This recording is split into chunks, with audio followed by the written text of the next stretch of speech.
Noticentro 1, CMI. Buenas noches, bienvenidos a las noticias. Los siguientes son los 3 hechos más importantes de hoy en Colombia.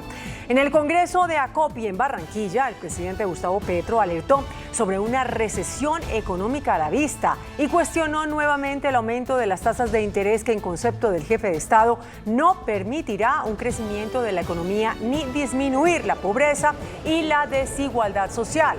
Según el jefe de Estado, la tasa de interés incrementada en Colombia servirá de correa de transmisión de la recesión mundial al interior de la economía colombiana. Ampliación de esta noticia en nuestra emisión nacional a las 9 de la noche.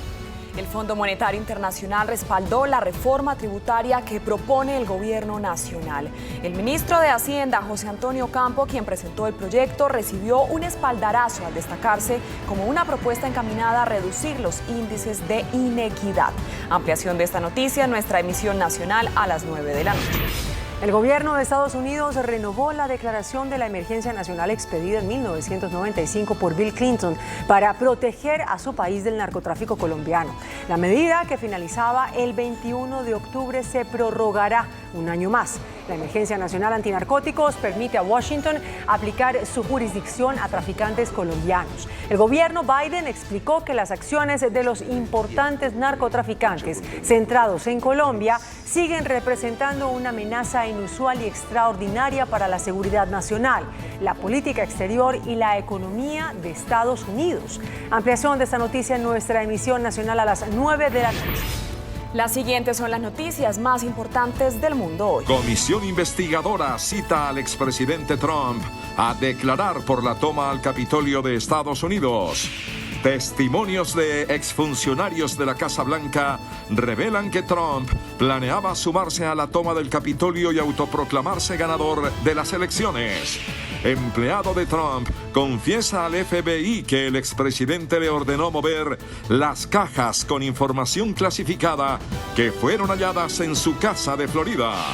Inflación en Estados Unidos en septiembre llega a 8.2%.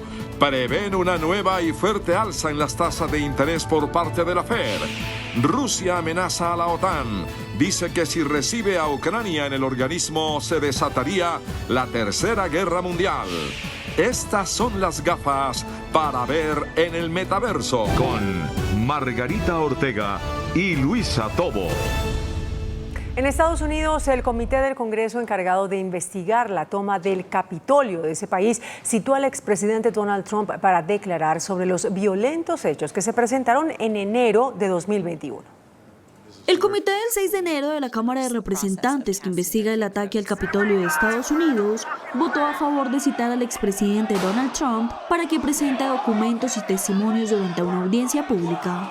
El panel votó por unanimidad para obligar al expresidente a comparecer. We also recognize that a subpoena to a former president is a serious and extraordinary action. That's why we want to take this step in full view of the American people, especially because the subject matter at issue is so important to the American people. No se espera que Trump cumpla con la citación, pero la acción sirve como una manera para que la comisión deje un precedente y muestre que quiere información directamente del exmandatario mientras el panel investiga el ataque. La comisión selecta de la Cámara de Representantes también publicó imágenes nunca antes vistas de los líderes del Congreso, llamando a los funcionarios para pedir ayuda durante el asalto al Capitolio. En los videos se puede ver a la presidenta de la Cámara de Representantes, Nancy Pelosi, y el líder demócrata del Senado, Chuck Schumer, hablando con los gobernadores de Virginia y Maryland. Más tarde, las imágenes muestran al líder republicano del Senado, Mitch McConnell, y otros líderes republicanos, mientras el grupo le pide ayuda al fiscal general interino. Durante la audiencia de hoy, el comité investigador de la toma del Capitolio estadounidense reveló que el entonces presidente Donald Trump planeaba ir a las marchas en el Capitolio y que incluso habría planeado autoproclamarse como ganador en las elecciones presidenciales. A 3 meses de cumplirse 2 años desde que una turba de seguidores de Donald Trump asaltara el Capitolio de Estados Unidos en un intento por frenar la certificación de la victoria electoral de Joe Biden, aún hay muchas incógnitas de lo que realmente sucedió ese día. ¿Fue algo espontáneo o fue algo fríamente calculado con días de anterioridad? Según varios testimonios, después de dar un encendido discurso cerca de la Casa Blanca, Trump creyó que lo llevarían a unirse a la multitud que se dirigía al Capitolio. Animó a los miembros del servicio secreto a cargo de su seguridad a que fueran allí, que lo tomaran por la fuerza en un acto de extrema violencia. E incluso quiso acompañarlos, pero se enfureció cuando le dijeron que era imposible por razones de seguridad y trató de forcejear con su personal por el control de su automóvil oficial. Pero estos lograron convencerlo de lo contrario. Después de oír varios testigos en audiencias sobre ese día, se sabe que la intención del entonces presidente era llegar al Capitolio y proclamarse ganador de la contienda que decía le robaron. Por otro lado, el comité investigador divulgó el contenido de declaraciones presentadas por ex asesores y abogados de Trump y el entonces vicepresidente Mike Pence, según las cuales Trump tenía un plan judicial para declarar ilegales las elecciones de noviembre de 2020.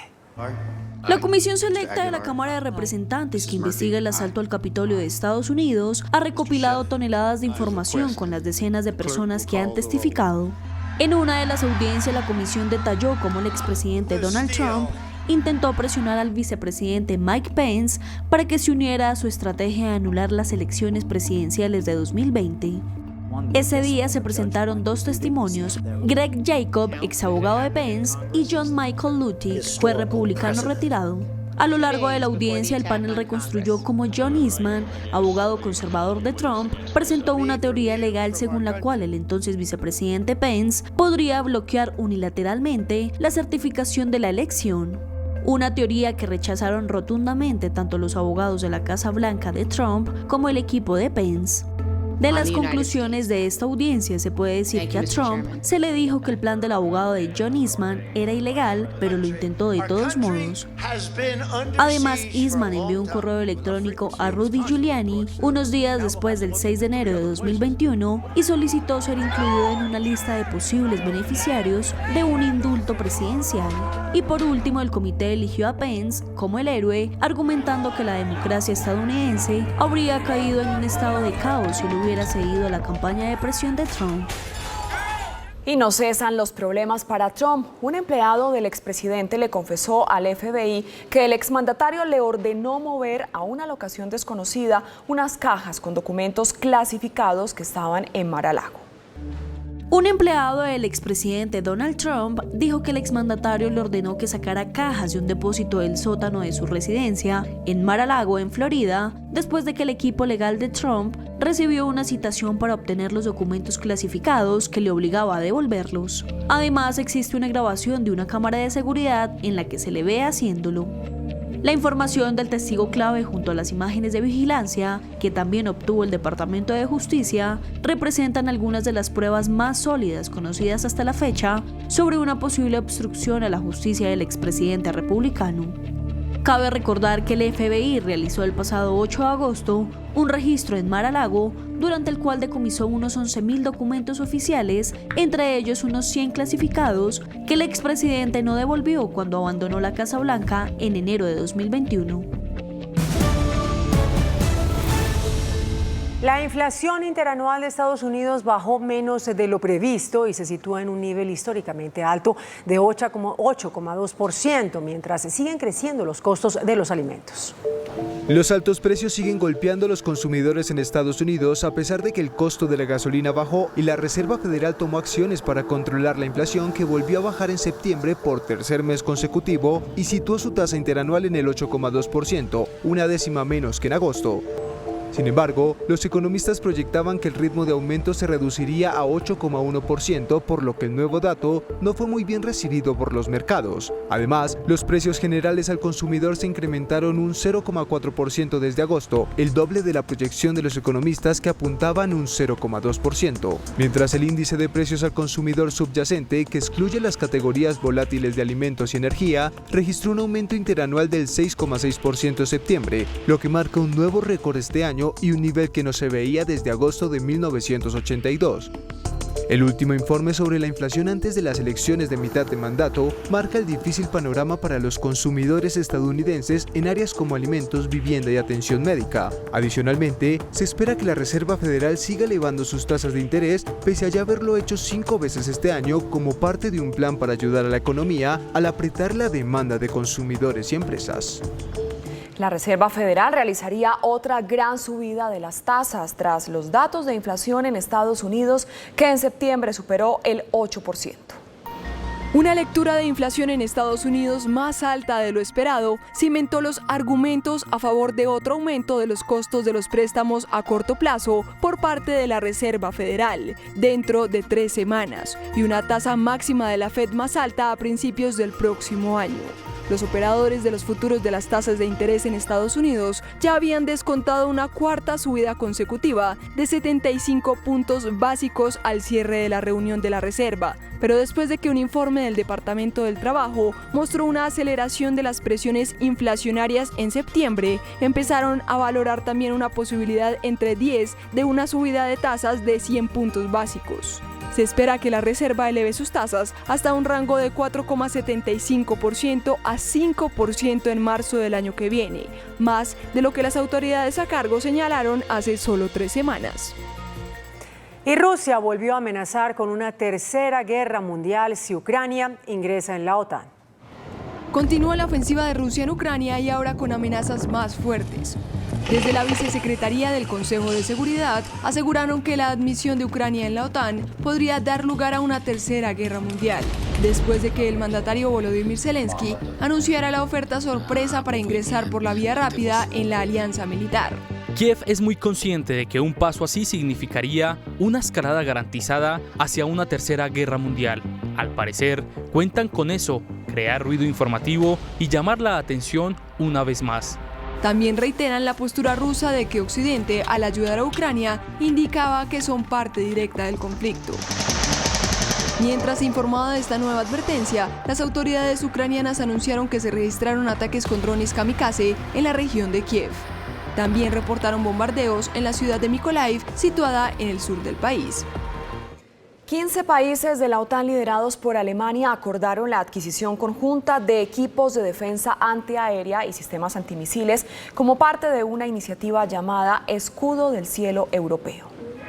La agresión rusa a Ucrania sigue reforzando la cooperación militar entre los países de la OTAN, que mueve sus fichas para mejorar la defensa aérea del viejo continente.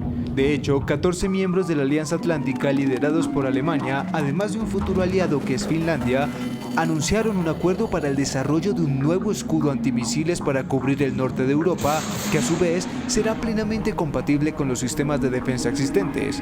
Entre los firmantes de esta iniciativa llamada Escudo del Cielo Europeo están los países bálticos, Reino Unido o Noruega, mientras para Berlín, esta adquisición de equipos de defensa antiaérea y sistemas antimisiles está a la altura de la responsabilidad conjunta en materia de seguridad en Europa, y que parece representar un cambio en la política de defensa alemana, que se caracterizó por tener un bajo presupuesto y mantener un perfil bajo a la hora de abogar por una mayor unión militar europea. La gigante tecnológica Meta presentó su nuevo visor de realidad mixta llamada Meta Quest Pro, con el que la compañía fundada por Mark Zuckerberg quiere popularizar el metaverso. Meta, la casa matriz de Facebook, dejó clara su decisión de convertir el metaverso en una realidad durante su conferencia anual MetaConnect, en la que su CEO, Mark Zuckerberg, anunció oficialmente las nuevas gafas de realidad mixta Meta Quest Pro, las cuales aplican todo lo que la gigante tecnológica ha aprendido sobre la realidad aumentada y la realidad virtual durante los últimos años. Se trata de un dispositivo catalogado como el más avanzado de su clase, que mantiene un diseño robusto y elegante, y además está repleto de características innovadoras como los sensores de alta resolución, así como pantallas LCD nítidas para obtener imágenes definidas, tecnología de seguimiento ocular y expresiones faciales naturales para ayudar que el avatar de un usuario se vea con mayor naturalidad. Esto con el objetivo de brindar una experiencia que permita a las personas sentir que están interconectadas a través de espacios digitales. Además, Meta hizo una alianza inesperada con Microsoft para que sus herramientas de productividad y trabajo como Teams puedan utilizarse con las gafas Quest Pro, permitiendo a todas las personas conectadas compartir una mesa virtual en la que podrán interactuar como si estuviesen allí. Muy buenas noches.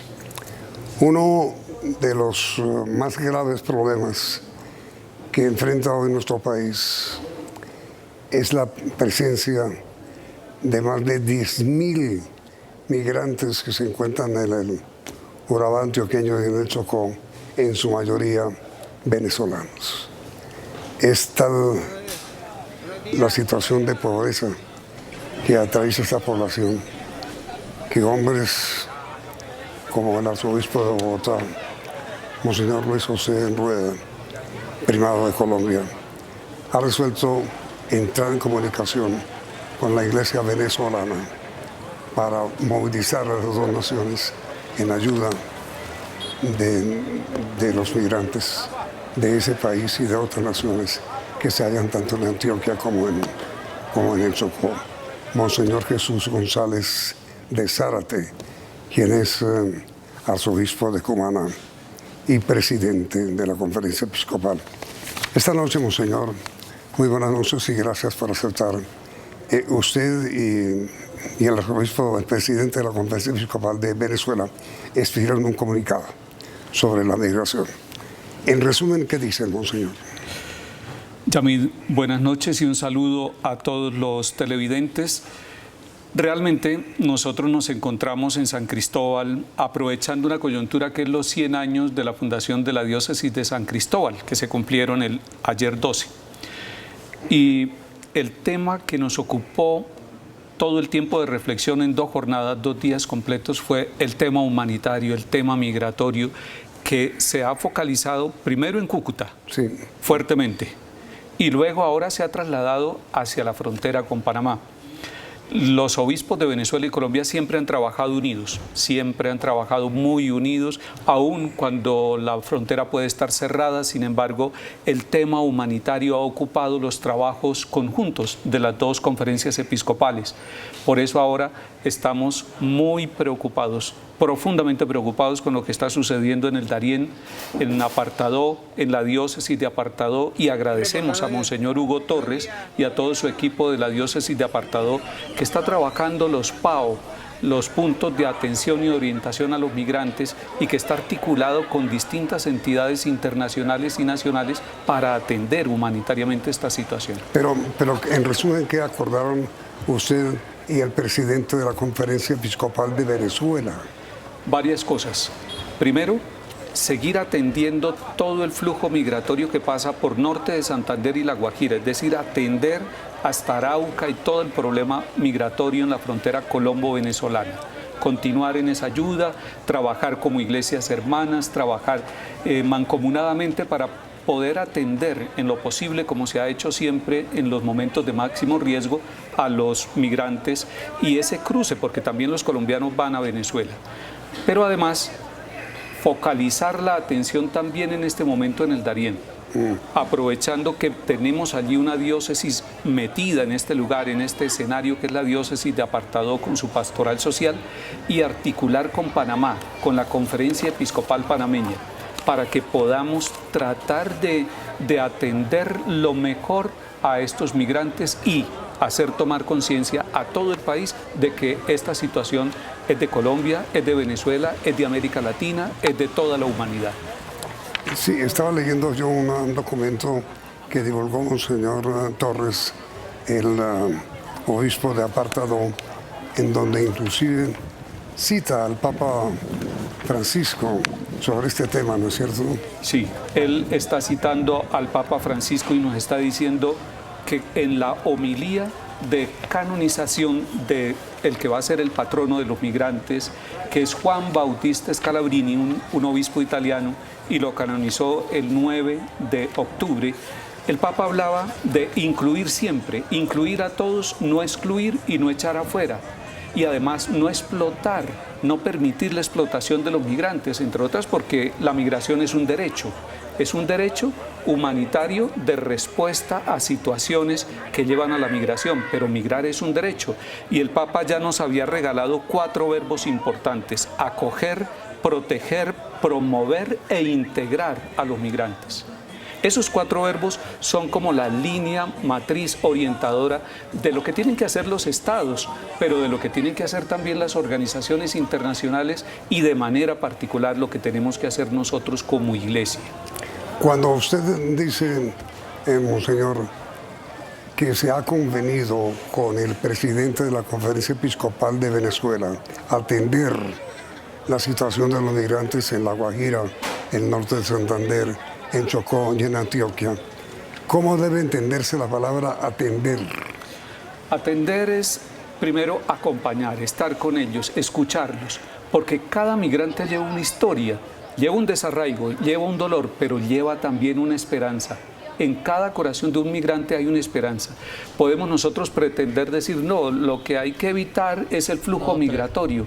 Hay que ver las historias para poder entender en profundidad cuáles son las causas profundas que están llevando a que una persona, una familia tenga que abandonar su tierra, su cultura, su historia y lanzarse a una migración riesgosa que pone en riesgo la estabilidad de su familia y pone en riesgo también su vida. Entonces necesitamos escuchar al migrante, escucharlo en sus historias para poder hacer una hermenéutica, una interpretación, pero no una interpretación desde el escritorio, sino desde allí, desde la realidad. Por eso vamos a fijar una fecha, en próximas semanas le estaremos comunicando, Yamid, a usted y a todo el país, para reunirnos obispos de Panamá, obispos de Colombia y obispos de la Conferencia Episcopal Venezolana allí, cerca a Candí, puede ser en el Chocó o puede ser en Turbo o en Necoclí. Usted me perdona si le hago una pregunta que puede molestarlo. Tranquilo, Yamid. Sería esta, Monseñor. Es que viendo las imágenes que ustedes van a ver sobre la situación de miseria, de pobreza, de hambre, oír a un niño llorando, rogándole a mamá que le dé algo de comer. ¿Se va a solucionar ese problema, Monseñor? Se lo pregunto con muchísimo respeto, con una actitud sociológica de parte de ustedes. Yamid, no me ofende de ninguna manera. Estoy tan conmovido como está usted. Pero la situación de encontrar cada una de las historias para atender, allí hay cosas muy concretas. Por ejemplo, todo el tema de derechos humanos, todo el tema de salud, el trato con los menores de edad, con los enfermos que van migrando, con los ancianos, el tema de género, del respeto a las mujeres y a las diversidades culturales, porque allí se están encontrando distintas culturas del mundo.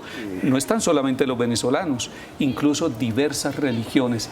Hay una serie de temas, múltiples temas, que nosotros queremos atenderlos allí, acompañarlos allí. La iglesia no es la única, pero la iglesia ayuda a articular con ACNUR, con la Cruz Roja Internacional, con todos aquellos organismos también nacionales, por ejemplo, el Instituto de Bienestar Familiar y todas las organizaciones que, movidas por la conmoción que produce interiormente en cada uno de nosotros y en nuestra conciencia, se dedican a ayudar, y allí la iglesia está presente, no con la única palabra y la única solución, pero sí aportando un granito de arena.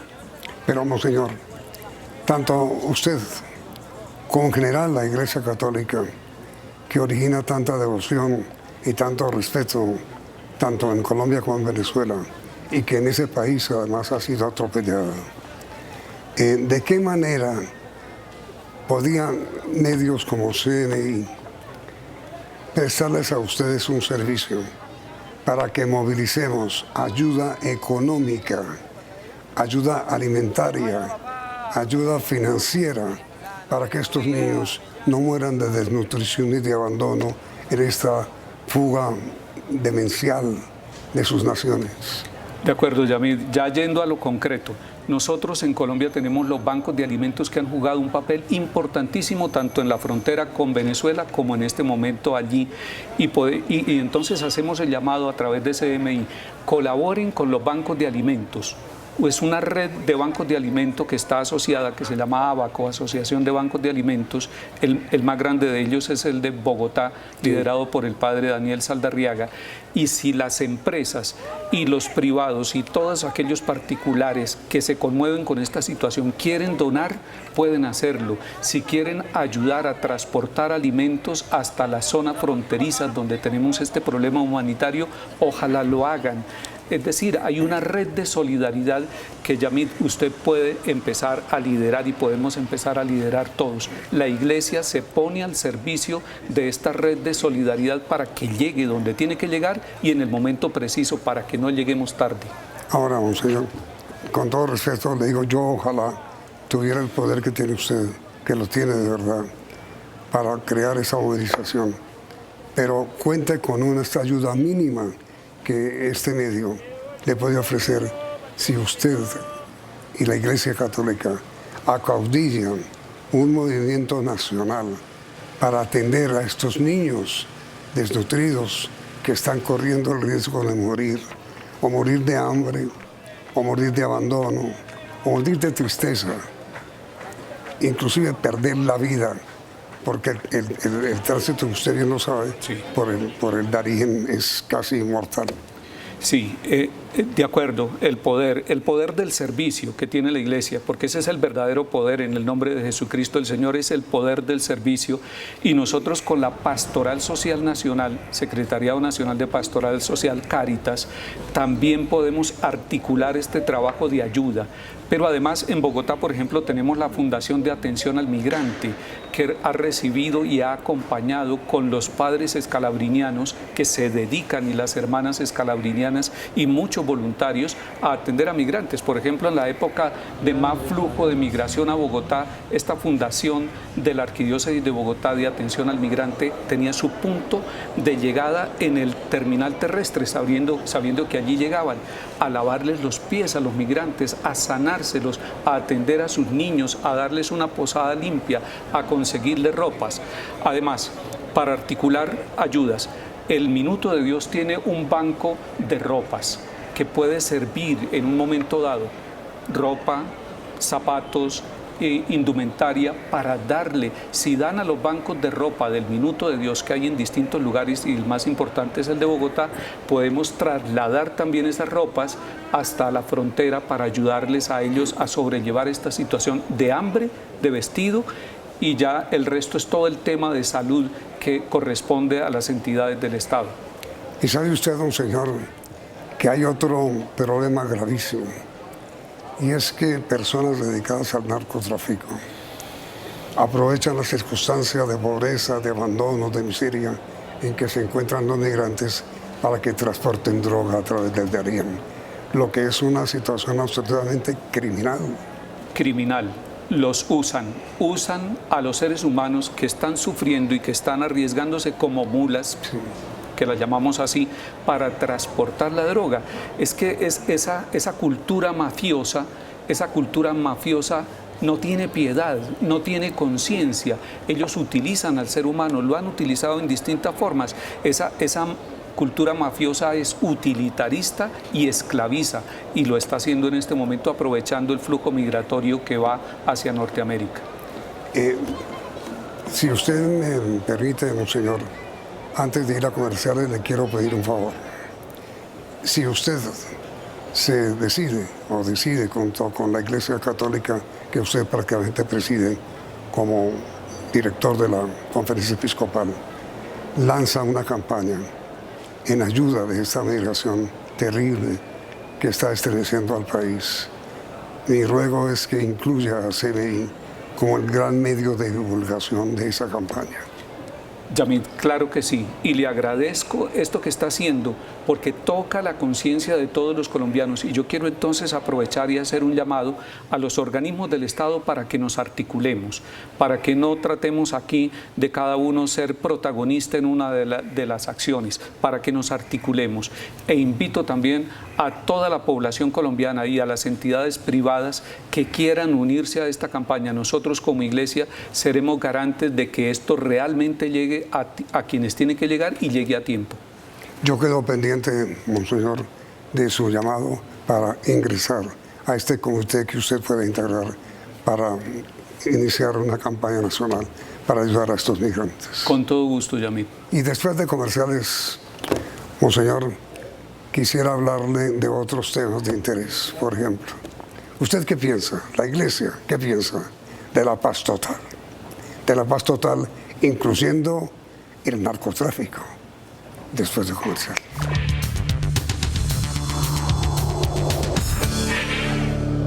Monseñor Rueda, la paz total. ¿De qué manera la Iglesia colombiana puede unirse a este gran propósito del presidente Petro de llegar a un momento de paz total en Colombia? Yamid, el tema de la paz, el tema de la reconciliación, el tema de la vida, el tema del conflicto armado ha sido un tema que está muy en la entraña de la conciencia de la Iglesia colombiana. Entre otras porque el Señor Jesús es el príncipe de la paz y porque Él nos ha llamado a vivir la fraternidad, una fraternidad concreta. Es Cristo Jesús el que dice, les dejo la verdadera paz. Entonces nosotros, inspirados en el Evangelio y en la doctrina social de la Iglesia, siempre hemos optado por caminos de paz, de reconciliación, de defensa de la vida y de los derechos humanos. Históricamente, en este conflicto de tantas décadas, la Iglesia, los distintos presidentes de las conferencias episcopales, los obispos de todo el territorio de nuestro país, los sacerdotes, los laicos, las religiosas y religiosos, hemos optado por la paz, por aportarle a Colombia por la paz. No es solamente en este momento. En este momento se nos ha invitado también a nosotros a hacer parte de esta propuesta del gobierno del presidente Gustavo Petro, la paz total. Nosotros sabemos que la paz total es un término que quiere ser con una meta alta y llegar a todos. Realmente es un anhelo, es una expectativa, es un deseo, es un derecho. La paz es un derecho de todos los colombianos. Queremos, pero tenemos que trabajar todos.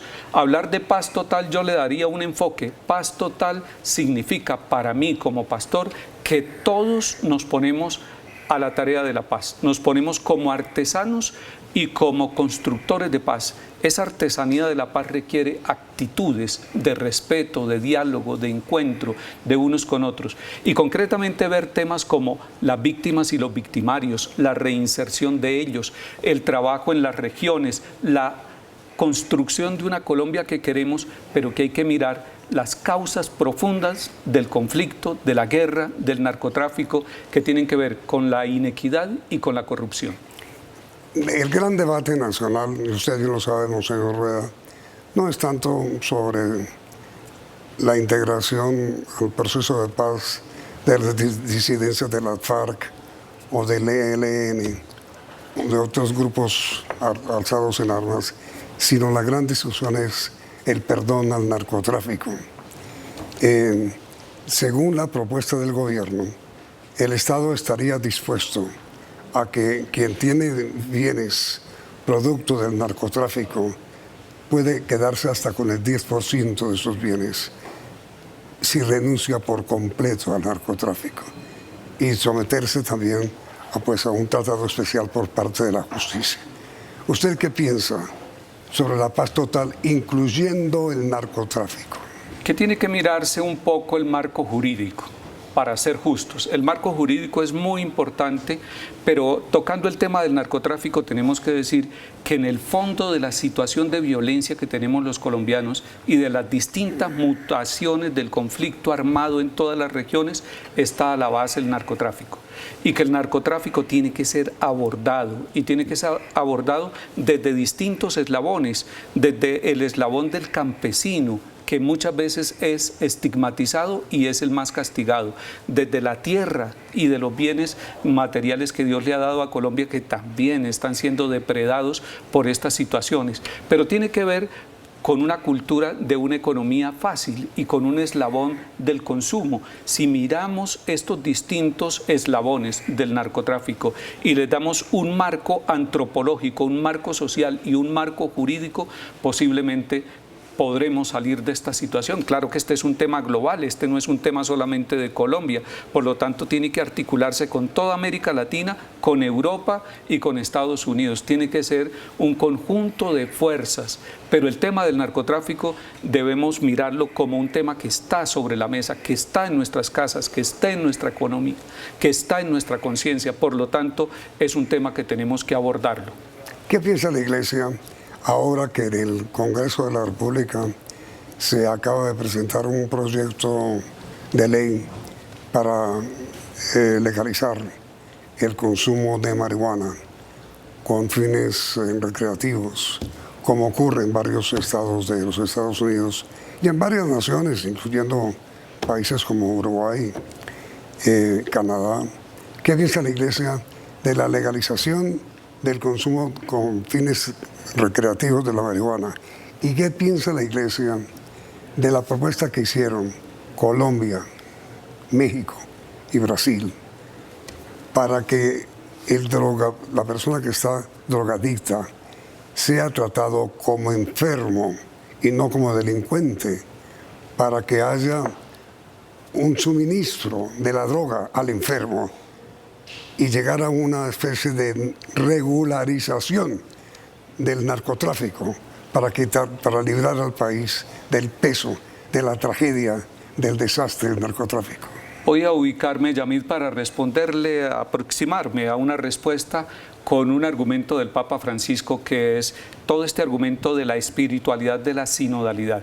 Yo creo que tratar este tema desde un solo punto de vista nos puede llevar a verlo solamente desde una orilla. Siendo un problema que tiene tantas aristas, que tiene tantos lados, es importante que entre la ciencia médica a hablarnos, que entre la psicología y la psiquiatría, que entre la sociología, que entre la espiritualidad, que entre la economía. Por ejemplo, escuchar al mismo adicto de las drogas. La Iglesia ha trabajado en distintos lugares tratando de sanar de adicciones a muchos hombres y mujeres que han caído en esta situación y se les ofrece la ayuda, pero es interesante escuchar la historia de ellos, escuchar los testimonios de ellos. Valdría la pena llevarlos al Congreso y escuchar a alguien que luchó y batalló con una adicción y su familia sufrió, para que escucharan tanto la familia, para que escucharan a esta persona que en situación de adicción fue capaz de salir y de sanearse, escuchar a los médicos, escucharnos unos a otros, porque este no puede ser un tema ideológico, tiene que ser un tema integral, humano, que tiene un trasfondo de espiritualidad y que nos lleva a mirarnos realmente con la amplitud de los seres humanos y en su profundidad.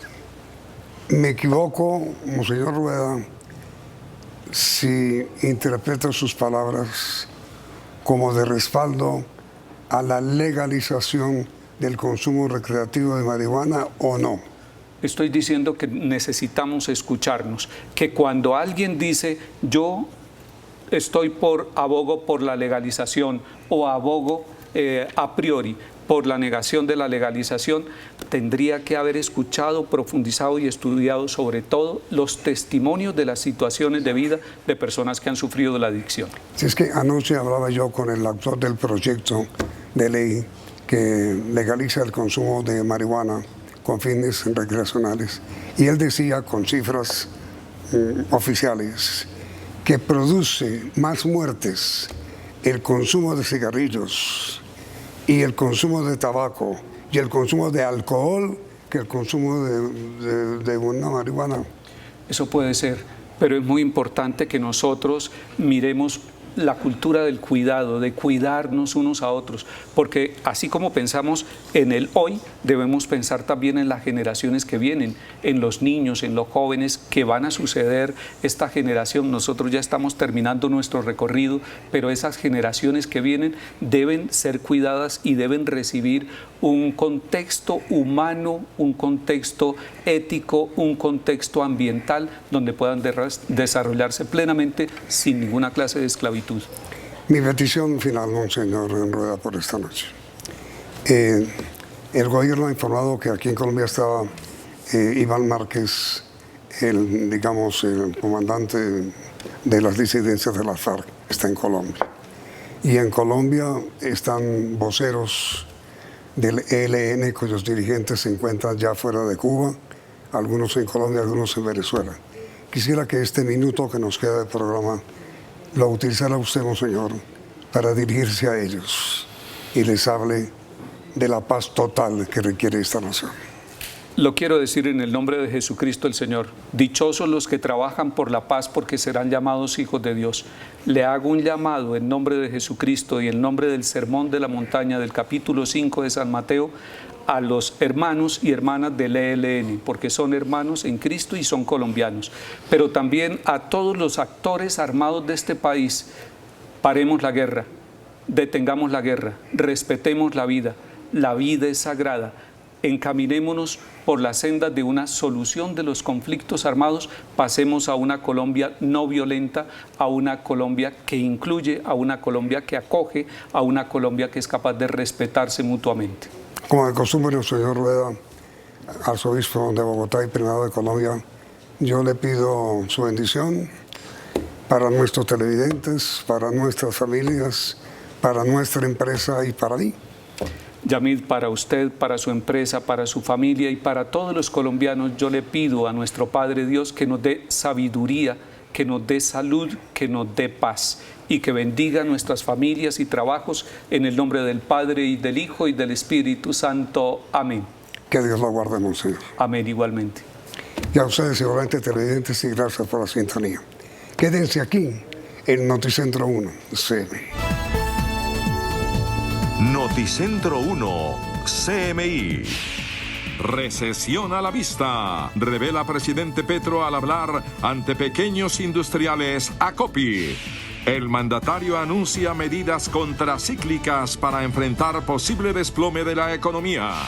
Créditos bancarios con bajas tasas a través de instrumentos públicos de financiamiento, anuncia el presidente. Compra masiva del Estado de insumos, bienes y productos para reactivar economía.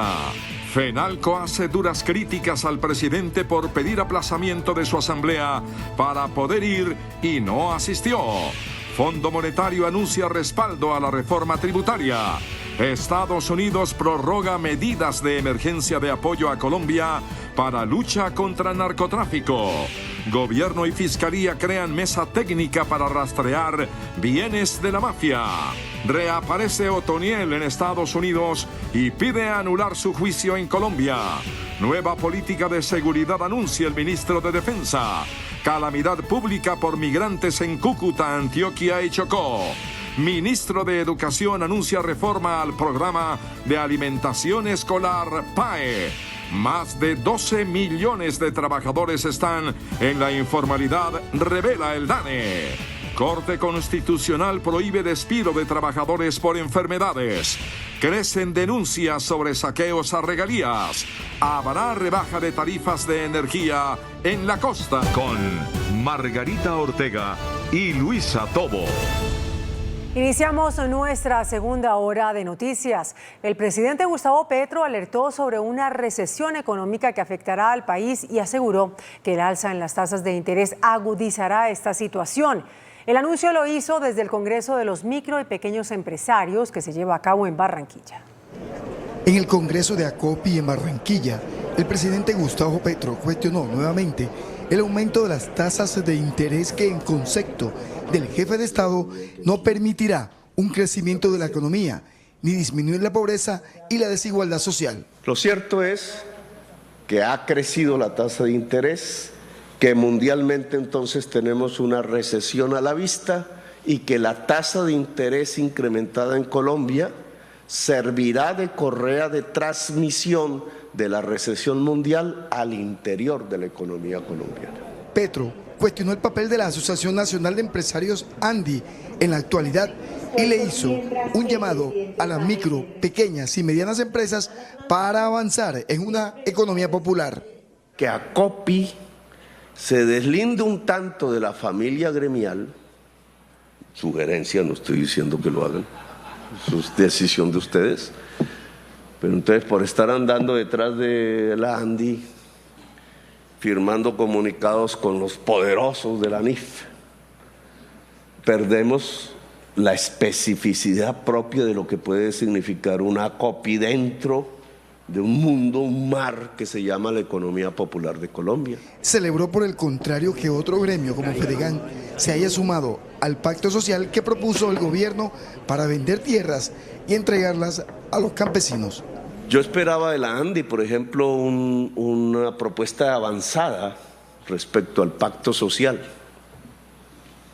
Y en cambio no esperaba nada de Fedegan, por razones históricas. Resulta que el que dio el paso de avanzada fue Fedegan y el que dio el paso atrás fue el ANDI. Propuso a los asociados a ACOPI una alianza principalmente para que puedan participar en licitaciones públicas. Y esta noche en Bogotá, el presidente Gustavo Petro anunció las medidas contracíclicas que adoptaría su gobierno para enfrentar una eventual recesión. El presidente Gustavo Petro ya está pensando qué debe hacer su gobierno ante la eventualidad de una posible recesión mundial que afecte, por supuesto, la economía colombiana. Dice que debe implementar una política contracíclica. Esa actividad contracíclica puede ser aumentar el crédito bancario a través de los instrumentos públicos financieros con tasas de interés bajas, pero en una gran cuantía. Puede ser, y no es antagónico, una actividad de compras del Estado que reactive sectores de la economía. Puede ser una actividad de inversión propia del Estado que entonces equilibre la reducción de la inversión privada. Puede ser, tema a discutir, un incremento de la demanda interna de Colombia, pero esto es a discutir, en donde, por ejemplo, una variable como el salario mínimo juega. Y el mandatario de los colombianos plantea desde ya el debate, ante la subida de la inflación y el aumento del salario mínimo, ¿debe acaso todo subir exactamente a lo que sube la inflación? No dejando indexar las variables económicas dentro del país, porque habrá la tendencia, incluso especulativa, de como crece la inflación 9%, todo hay que hacerlo crecer 9% o más. Ya hemos dado un ejemplo, energía eléctrica, no señores, no tiene que crecer 9% y es que reducirla. El presidente Gustavo Petro dice que estas propuestas, por supuesto, generarán debate, pero que él está dispuesto a darlo, porque la economía colombiana no puede seguir siendo resentida por el escenario internacional, y cuestionó de nuevo la subida de las tasas de interés por parte del Banco de la República. Los comerciantes reunidos en Cartagena cuestionaron la ausencia del presidente Gustavo Petro en el Congreso del Gremio, que se adelanta en la Heroica. Durante la apertura del Congreso de FENALCO que se realiza en Cartagena, el dirigente del gremio manifestó su molestia por la inasistencia del presidente Gustavo Petro al evento en el cual hizo presencia el ministro del Interior. Hoy, tenemos que decirlo, ministro, lamentamos la ausencia del señor presidente y la lamentamos sobre todo porque en el marco del Congreso que se realiza en septiembre tuvimos la solicitud precisamente de postergarlo debido a que el presidente se iba a encontrar en Naciones Unidas, razón más que suficiente para acceder a la petición de aplazarlo para estas fechas en que lo estamos celebrando. El presidente del gremio cuestionó el hecho de que el gobierno piense que el comercio no le da valor agregado a la economía. Ministros, me da una vergüenza con ustedes que sean mensajeros al presidente de esta realidad. No podemos decir que el comercio no le da valor agregado a la economía del país. Si generar el 25% del empleo colombiano no es darle valor a la economía del país, entonces ¿dónde está el valor de la economía colombiana? Por su parte, el ministro del Interior respondió. Pero yo transmití un mensaje directo y claro a los comerciantes, y es que en la medida en que propongan que eliminemos unos tributos, que nos propongan de dónde sacar los recursos. Finalmente, FENALCO pidió que permanezcan los días sin IVA como beneficio para los colombianos. El Fondo Monetario Internacional respaldó la reforma tributaria propuesta por el gobierno para reducir la desigualdad y la inequidad. La banca multilateral respaldó la reforma tributaria propuesta por el gobierno nacional al señalar que va encaminada a resolver uno de los problemas que tiene Colombia, como es reducir los índices de la inequidad. Para el Fondo Monetario Internacional, gravar la riqueza genera sistemas progresivos y además redistributivos. El ministro de Hacienda, José Antonio Campo, hizo una presentación ante los directivos del FMI de los apartes de la reforma por cerca de 2 horas. La recepción de los mensajes de Colombia han sido muy positivos en torno a los compromisos que tenemos en materia de equidad y de sostenibilidad ambiental. El funcionario señaló la importancia de un acuerdo tributario para la región que permita luchar contra la evasión, tanto en personas y empresas que pagan muy pocos impuestos. También se mantiene un respaldo a la financiación para el cambio climático. Una señal muy clara de que esas instituciones van a seguir apoyando a Colombia en forma muy activa, como lo han venido haciendo durante los últimos años, de tal manera que podemos estar seguros de que el financiamiento externo de Colombia por esta fuente va a seguir siendo positivo. El Fondo Monetario Internacional destacó los procesos en materia económica de Colombia y Chile. En varias poblaciones del Cesar, trabajadores del sector minero marcharon contra la reforma tributaria. Trabajadores de empresas contratistas del sector minero del Cesar y La Guajira adelantaron manifestaciones pacíficas en los municipios Valledupar, La Jagua de Ibirico y Ciénaga en contra de la reforma tributaria. Aseguran que afectaría la viabilidad de la actividad minera de la región. Pone en riesgo el empleo de más de 40.000 personas en el departamento. Nosotros lo que queremos con esta marcha es demostrar nuestro sentir acerca de la reforma para poder llegar a consensos y que las empresas puedan tener estabilidad. Además, los representantes del sector minero solicitaron un espacio con el presidente Gustavo Petro para discutir sobre la propuesta de la transición energética que pondría en riesgo la sostenibilidad carbonífera del país. Estados Unidos renovó la declaración de la emergencia nacional expedida en 1995 por Bill Clinton para proteger a su país del narcotráfico colombiano. La medida, que finalizaba el 21 de octubre, se prorrogará un año más. Luego de la amistosa visita del secretario de Estado de los Estados Unidos, Antony Blinken, a Colombia, ambos gobiernos lograron concretar puntos en común para seguir fortaleciendo sus relaciones diplomáticas. Lucha contra el narcotráfico en el país. Unos de estos aspectos donde los países buscan trabajar en conjunto son la lucha antidrogas, la erradicación de cultivos ilícitos y la estrategia para detener el narcotráfico, especialmente aquel que supera las fronteras norteamericanas. No obstante, desde el despacho del presidente Joe Biden tomaron acciones preventivas extendiendo la declaración de emergencia establecida desde 1995, expedida por Bill Clinton, la cual permite a Washington aplicar su jurisdicción a traficantes colombianos. Fue publicada en este comunicado. Las acciones de los importantes narcotraficantes centrados en Colombia siguen representando una amenaza inusual y extraordinaria para la seguridad nacional, la política exterior y la economía de Estados Unidos, y causan un nivel extremo de violencia, corrupción y daño en Estados Unidos y en el extranjero.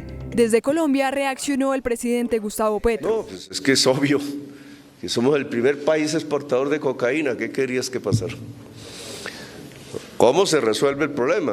Ahí el debate público. En específico, la orden renovada de este año bloquea toda propiedad que se encuentre en jurisdicción de Estados Unidos y en la cual tengan algún interés traficantes extranjeros de narcóticos significativos. Además, aparte del trabajo en conjunto que harán con el gobierno de Gustavo Petro, el país norteamericano tiene la potestad de ejecutar su propia justicia contra narcotraficantes colombianos que sean capturados ejerciendo en suelo extranjero.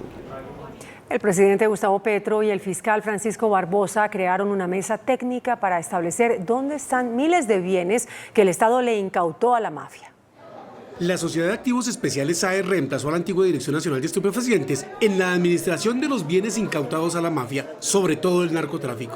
Esos bienes, de acuerdo con el inventario de la Fiscalía, son 19.587, avaluados en 25,7 billones de pesos. Pero para el director de la SAE, Daniel Rojas, no aparecen muchos. Por eso el presidente creó una mesa técnica con la Fiscalía para dar con su paradero. Dice que muchos de esos bienes pudieron retornar a la mafia.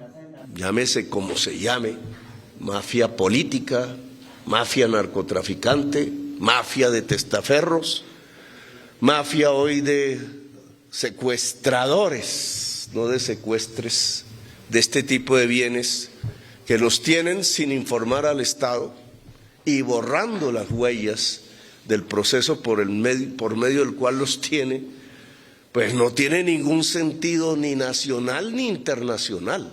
El fiscal general de la Nación, Francisco Barbosa, quien participó en la rueda de prensa dada por el presidente Petro junto con el director de la SAE, Daniel Rojas, dijo que si hay algún ilícito será inmediatamente judicializado. El ex jefe del Clan del Golfo, Dairo Usuga, alias Otoniel, reapareció desde Estados Unidos ante un juez para responder por sus crímenes en Colombia.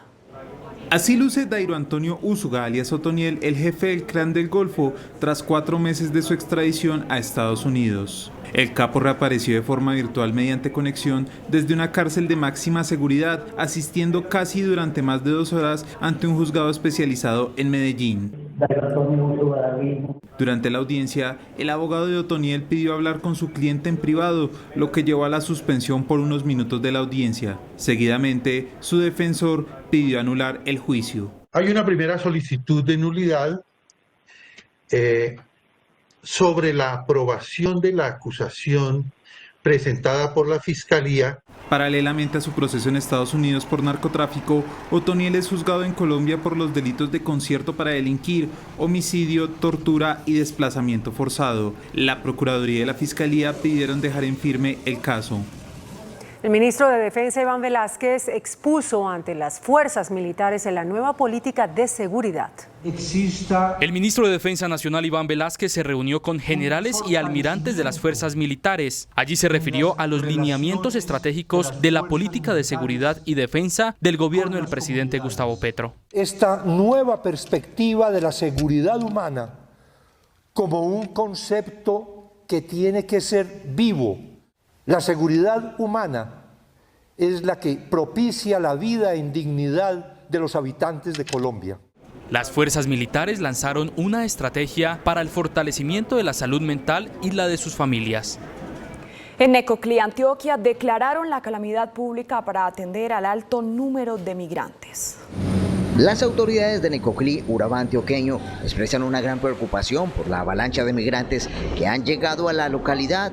En las playas más de 10.000 migrantes se encuentran varados, lo que ha generado una crisis humanitaria, por lo que el alcalde decreta calamidad pública. Vemos que con más preocupación que hay mucha población migrante en las playas, ya ubicados ahí donde tenemos que instalarles baños, tanques para agua potable. Un puesto de mando unificado fue instalado en Necoclí tras un consejo de seguridad donde participaron las autoridades nacionales y regionales, encabezadas por el gobernador de Antioquia, Aníbal Gaviria Correa.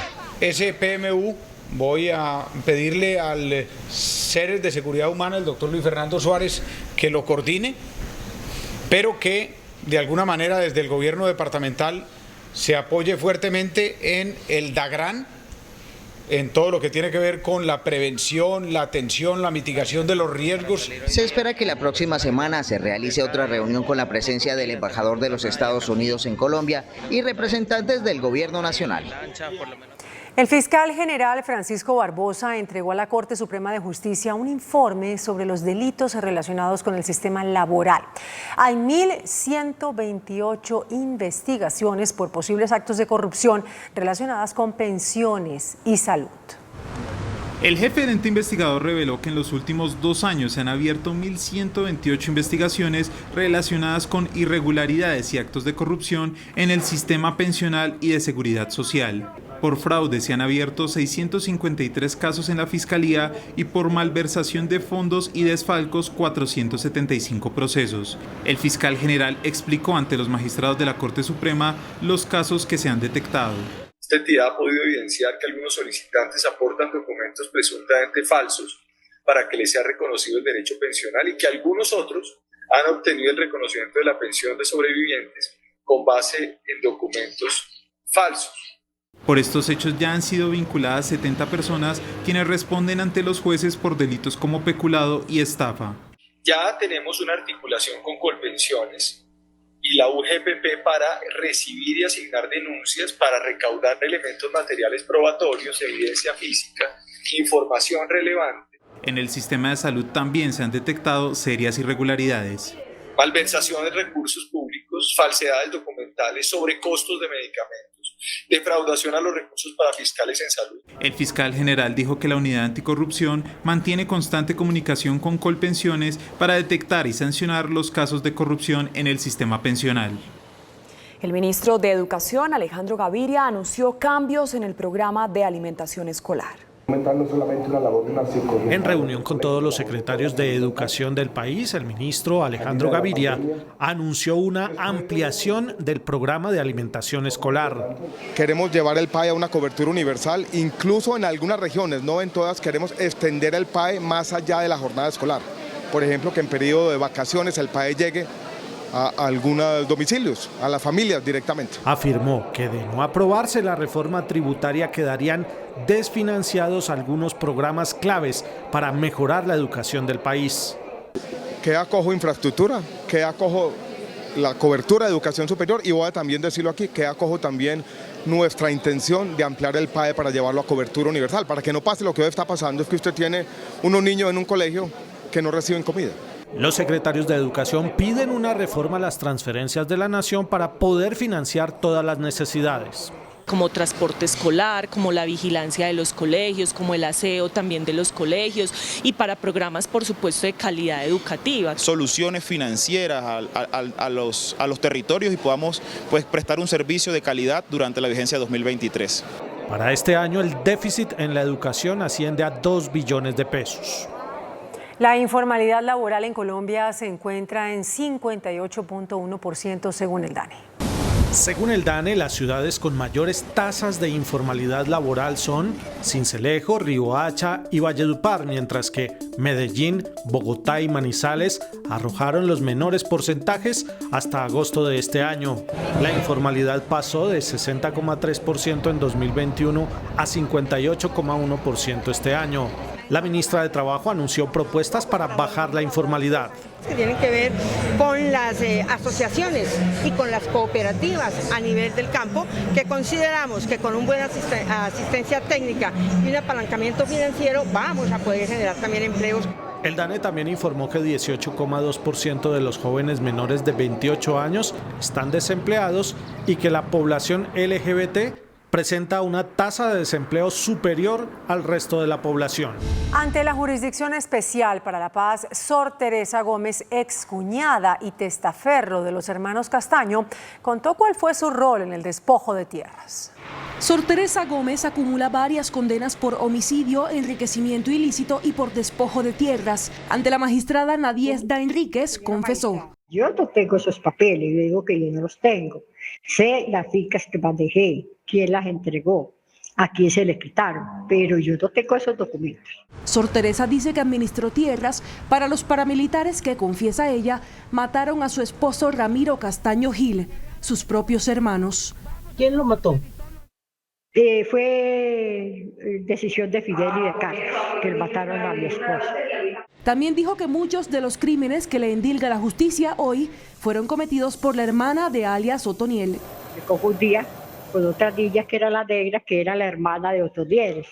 ¿Sí me entiende? Ella también le decía la negra. También aseguró que nunca hizo parte de las AUC. De narcotráfico, secuestro, el accionar de los grupos armados, no tengo nada que ver, porque yo nunca me vinculé al grupo armado de la autodefensa, jamás. La Fiscalía acusó a los empresarios Javier y Carlos Ríos Velilla y al exconcejal Felipe Ríos por presuntas irregularidades en un millonario contrato de recaudo del sistema Transmilenio en Bogotá. Los abogados de los empresarios pidieron anular el proceso bajo el argumento de que la Fiscalía modificó los cargos en su contra. La Corte Constitucional exhortó al Congreso para que regule el derecho a acceder a una reparación integral en casos de violencia intrafamiliar. Con ponencia del magistrado Alejandro Linares, la Corte le hizo un llamado al Congreso para que determine qué tipo de indemnizaciones o medidas de reparación deberán recibir las mujeres que son maltratadas por sus parejas. Advierte el fallo que entre las medidas puede estar la cuota alimentaria en favor del cónyuge inocente. Advierte la Corte que hay un déficit de protección para las víctimas de violencia intrafamiliar. Las reparaciones deberán otorgarse por medio de un mecanismo judicial justo y eficaz que respete los parámetros de debido proceso, plazo razonable y prohibición de revictimización. En Montería, las autoridades capturaron al presunto asesino de un menor de edad dentro de Transmilenio.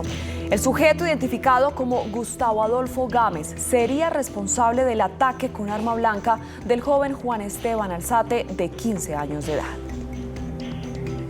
Una mamá entregó a las autoridades a sus 3 hijos por protagonizar un hecho de violencia con arma blanca en vía pública del municipio de Soacha. Tiene un cuchillo ese man. 3 menores de edad quedaron registrados en este video, uno de ellos usando un arma blanca, atacando a un conductor.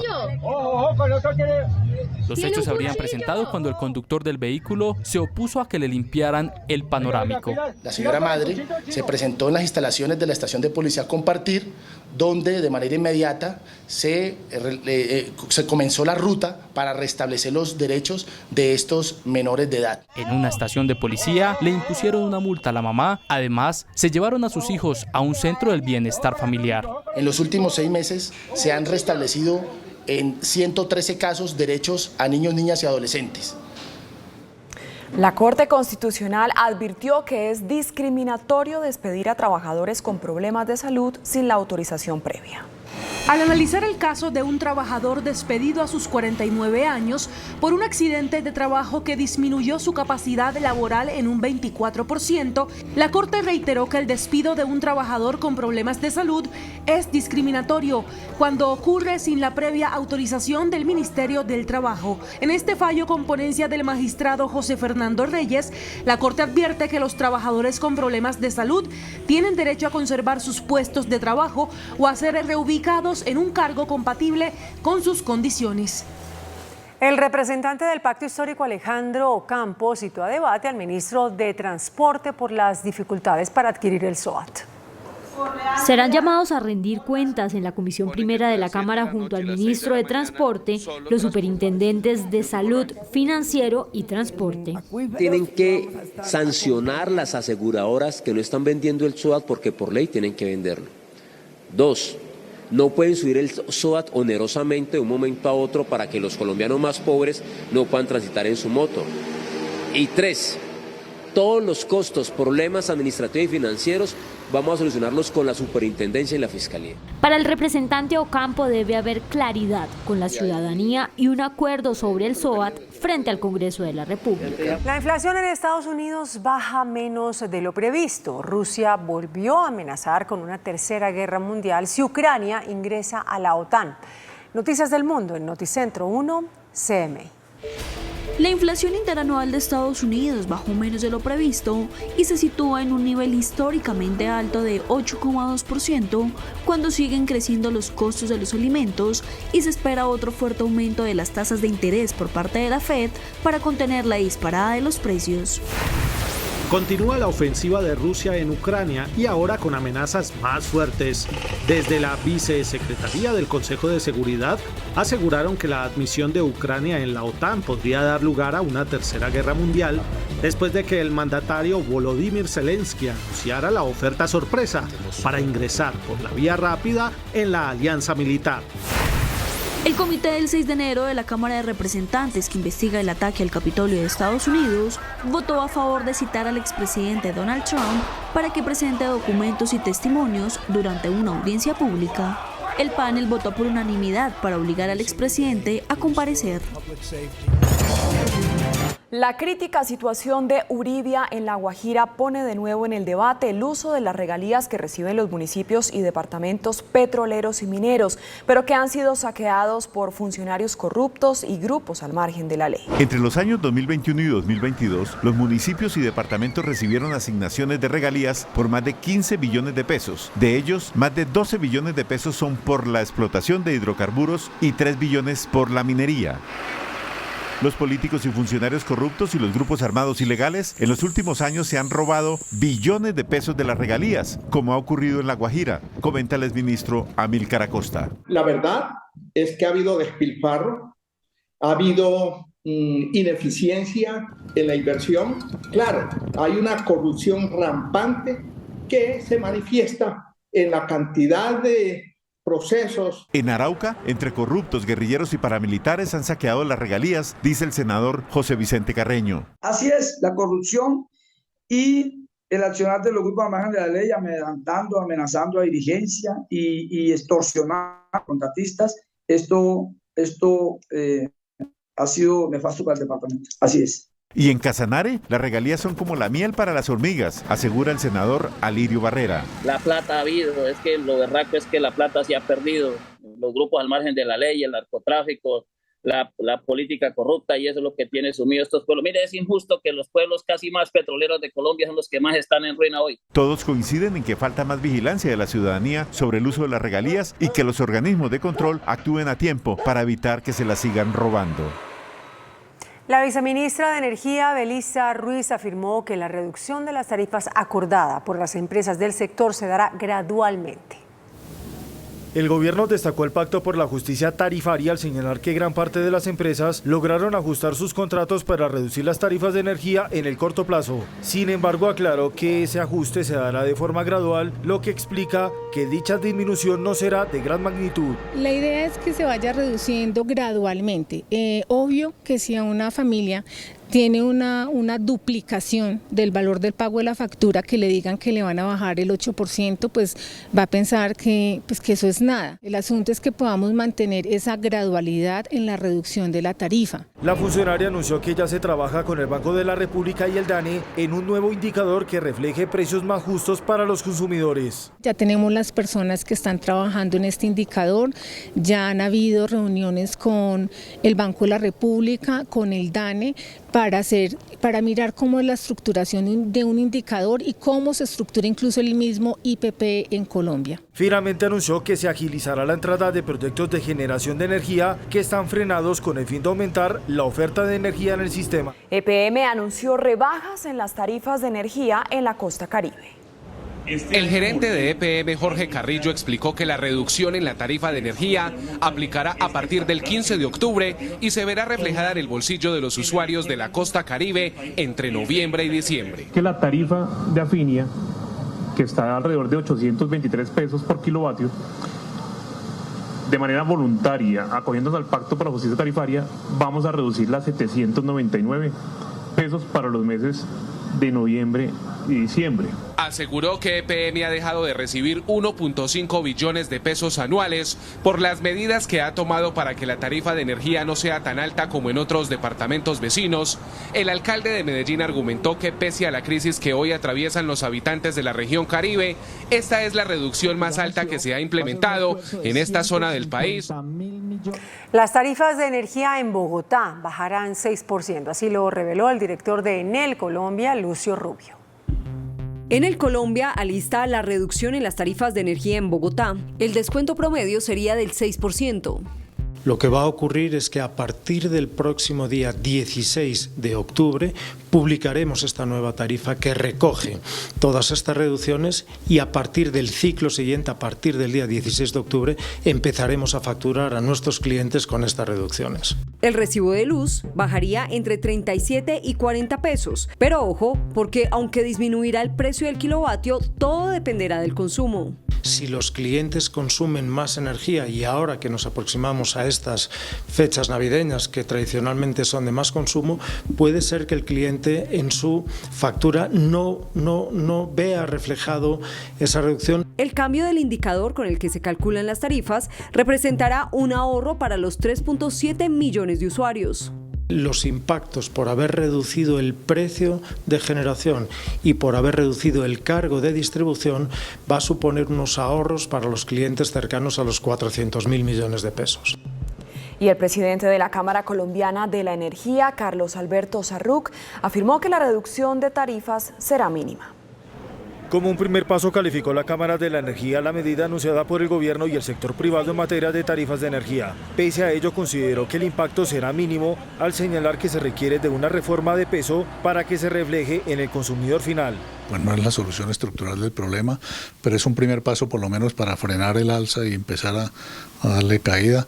Hay un problema grave sin lugar a dudas en la región Caribe, entonces es un primer paso. La solución estructural seguramente requiere de aportes de todos los actores, inclusive del mismo gobierno en algún momento. El exministro de Minas y Energía, Amílcar Acosta, calificó la medida como pañitos de agua tibia. Ese sigue siendo una asignatura pendiente. Lo acordado, lo convenido, la renegociación que se dio entre generadores y distribuidores de energía es apenas un paño de agua tibia.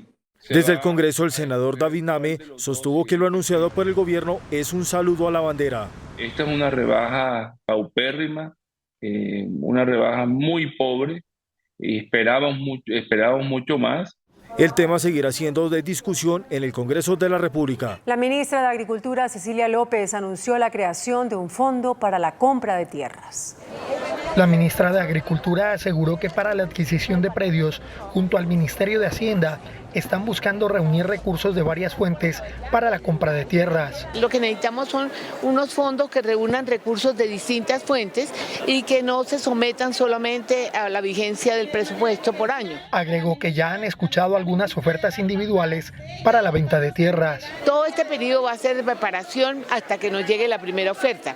No solamente va a venir de los ganaderos, ya empezamos a oír ofertas de venta de otros sectores. En el Día de la Mujer Rural, desde Popayán, la ministra hizo entrega de los primeros títulos de formalización a familias campesinas de un total de 1.381 predios legalizados que hacen parte de la reforma agraria propuesta por el gobierno Petro. El presidente de Ecopetrol, Felipe Bayón, llamó al diálogo y la concertación sobre la reforma tributaria. Ecopetrol mantiene su llamado sobre los riesgos de la reforma tributaria para la compañía y el sector petrolero en general. Somos conscientes, si las épocas son buenas desde el punto de vista de mayores precios y se deben pagar más impuestos, lo vamos a hacer. Pero es importante que se tenga toda la información para que los tomadores de decisiones puedan tomar esas decisiones. Se hace un nuevo llamado al diálogo y a la concertación. Hemos estado discutiendo y compartiendo con el Ministerio de Hacienda. Seguimos avanzando en discusiones, en conversaciones en detalle, en un diálogo súper constructivo y permanente. El pronunciamiento fue hecho durante un acuerdo de economía circular con el aeropuerto El Dorado de Bogotá.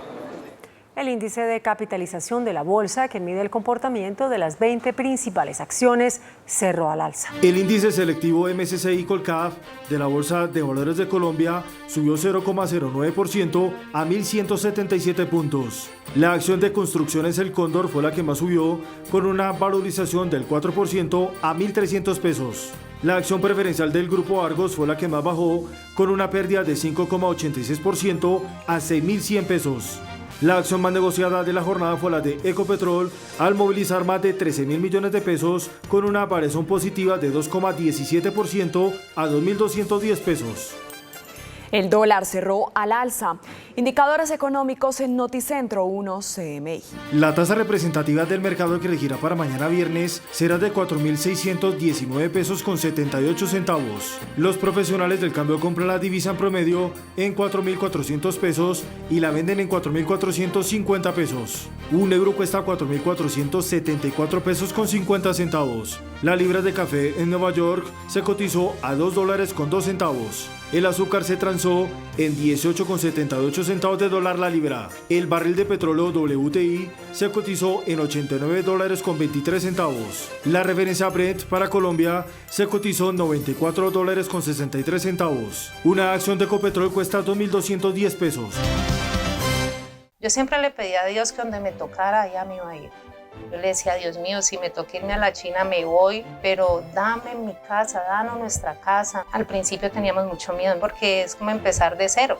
Recibimos un subsidio de 27 millones, no me acuerdo del pedazo, 27 y medio más o menos. El día que nos entregaron la casa, sentí la misma alegría y emoción, ese sentimiento, como cuando me di cuenta que estaba embarazada. Era como algo anhelado. algo que yo esperaba, algo que yo deseaba. Sentir esa emoción de la vivienda era pensar el bienestar para mí. ¿Cómo es mi casa?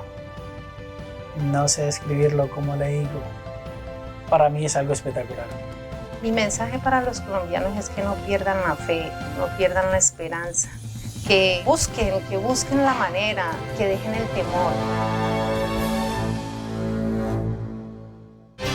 Tenemos noticia al cierre. Esta noche se registró otro tiroteo en Estados Unidos. 5 personas fueron asesinadas en Carolina del Norte. El atacante sigue prófugo.